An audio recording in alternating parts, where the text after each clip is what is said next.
ये शरीर देव मंदिर है। ये जो देव मंदिर, ये शरीर जिसमें अनेक देवताओं का वास है, हर इंद्रिय में किसी न किसी देवता ने प्रवेश किया हुआ है। ये जो मनुष्य को मिला है, क्योंकि ये देवताओं का मंदिर है, ये देवताओं की नौका है, इसे देवी नौका भी वेदों में कहा गया है। देवी नौका होने से, देव मंदिर होने से, अयोध्यापुरी भी इस शरीर का नाम है। अयोध्या होने से और नाना प्रकार की अन्य प्राणियों से विशेषताओं के होने से इस मनुष्य शरीर को, इस मनुष्य के देह को सब प्राणियों से सुंदर, श्रेष्ठ कहा गया। परंतु मनुष्य होने के बाद भी आज यह स्थिति है कि मनुष्य सच्चा मनुष्य नहीं है। इसलिए सुख को पूरी तरह से प्राप्त नहीं कर पाता। उसका कारण यह है कि मनुष्य सच्चा मनुष्य नहीं है, क्योंकि सच्चा मनुष्य इसलिए नहीं है, उसने धर्म को अपने जीवन में ओतप्रोत नहीं कर रखा है। देव मंदिर होते हुए भी वो देवताओं की स्थिति को प्राप्त नहीं कर पा रहा है। कैसे प्राप्त करे देवताओं की स्थिति?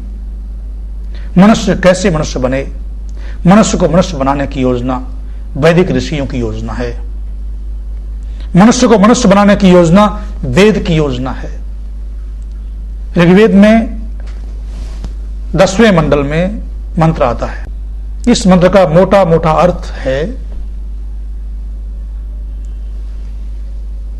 जैसे जुलाहा अपने वस्त्र को बुनता है, वैसे ही मनुष्य तुम अपने जीवन रूपी वस्त्र को बुनते हुए आकाश के सूर्य का अनुसरण करो, बुद्धिमानों के बनाए हुए प्रकाशमान रास्तों की रक्षा करो, उपासकों के उलझन रहित कर्मों को आगे बढ़ाओ, मनुष्य बनो और दिव्य गुणयुक्त संतान का, समाज का निर्माण करो।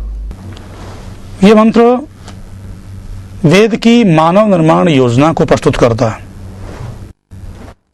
इस मंत्र में मनुष्य बनने के 3 साधन बताए गए हैं।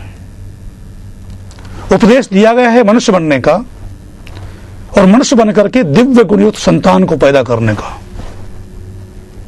और साधन मनुष्य बनने के 3 बताए गए। जैसे जुलाहा जैसे सूत से वस्त्र बनाता है, वैसा ही सूत बनाया जाएगा, वस्त्र बनाया जाएगा। यदि सूत अच्छी तरह से काता हुआ है, गांठों से रहित है, तो वस्त्र भी सुंदर बनेगा।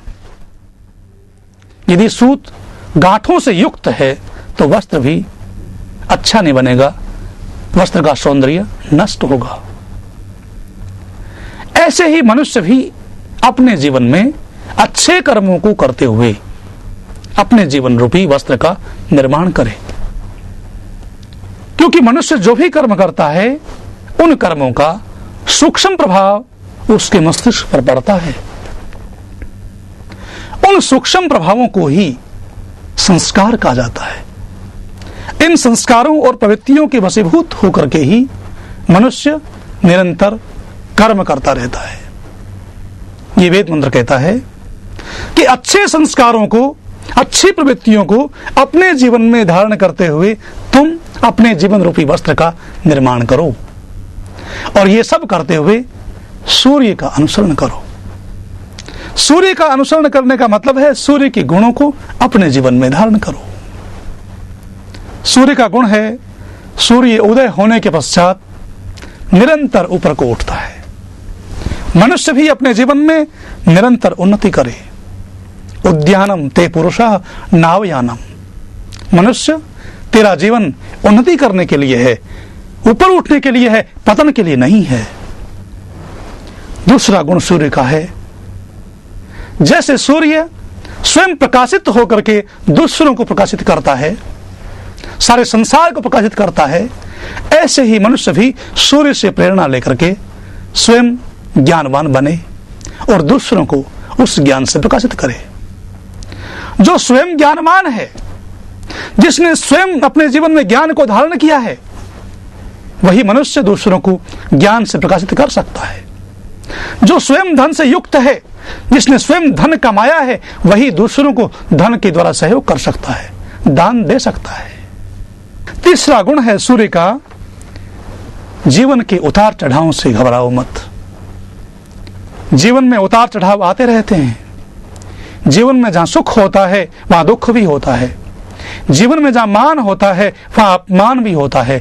जीवन में जहां जय होती है वहां पराजय भी होती है। बरसात के दिनों में आकाश में काली घटाएं छा जाती हैं, बादलों से सारा आकाश ढक जाता है और सूर्य उन बादलों के पीछे छिप जाता है। परंतु ऐसा होता है कि सूर्य बादलों के पीछे से आकर के कहता है कि मैं फिर से प्रकाशित हो रहा हूं। ऐसे ही हे मनुष्य, जीवन में तू भी संकटों से, आपत्तियों से, कष्टों से घबरा मत।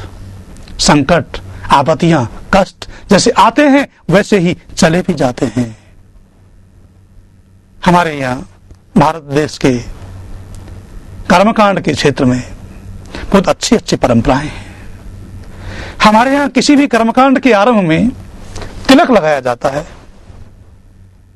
जैसे सूर्य के गुणों को धारण करने का मतलब है आत्मविश्वास अपने जीवन में पैदा करो, अपने जीवन में आने वाले द्वंद्वों से विचलित मत हो, सफलता असफलता से विचलित मत हो। तिलक लगाते हुए कर्मकांड के आरंभ में या जब सास के पास से दामाद विदा होता है तब सास तिलक लगाती है। जब कोई भी यज्ञ हवन का कार्य होता है तब पुरोहित यजमान को और यजमान पुरोहित को तिलक लगाते हैं। वहां यह संदेश ये दिया जाता है कि यह स्थान जहां तिलक लगाया जा रहा है, यह स्थान सब इंद्रियों से ऊपर है। संदेश ये दिया जा रहा है कि सुख दुख का अनुभव, मान अपमान का अनुभव, जय पराजय का अनुभव, सफलता असफलता का अनुभव हम इंद्रियों के द्वारा करते हैं। ये जो स्थान है ये सब इंद्रियों से ऊपर है। मनुष्य, तुमने इंद्रियों से होने वाले भावों से, इंद्रियों के द्वारा अनुभव होने वाले द्वंद्वों से अपने जीवन में ऊपर उठना है, इनसे विचलित नहीं होना है। ऐसा कहते हैं कि भवसागर से पार हो जाओ। भवसागर नाम का कोई सागर दुनिया में नहीं है। जीवन में आने वाले जो भाव हैं उन्हीं को भवसागर कहा जाता है। सुख का भाव, दुख का भाव, मान का भाव, अपमान का भाव, जय का भाव, पराजय का भाव, लाभ का भाव, हानि का भाव, ये जो भाव हैं, इन भावों से ऊपर उठ जाने का नाम ही भवसागर से पार हो जाना है। और तिलक लगाने के बाद ऊपर अक्षत चावल लगाए जाते हैं। अक्षत चावल, न टूटे हुए चावल, साबुत चावल, पूरे चावल, उनको लगाया जाता है। अक्षत चावल लगाते हुए ये संदेश दिया जाता है कि जैसे ये चावल ओखली में मूसल के प्रहार को सहने के बाद भी टूटा नहीं है, अक्षत रह गया है, ऐसे ही ए मनुष्य, तू भी जीवन में आने वाले द्वंद्वों से विचलित मत होना। तू भी जीवन में आने वाले भावों में फंसना मत। इन भावों से ऊपर उठ जाना। जीवन में आने वाले भावों से ऊपर उठ जाने को ही भवसागर से पार हो जाना कहते हैं।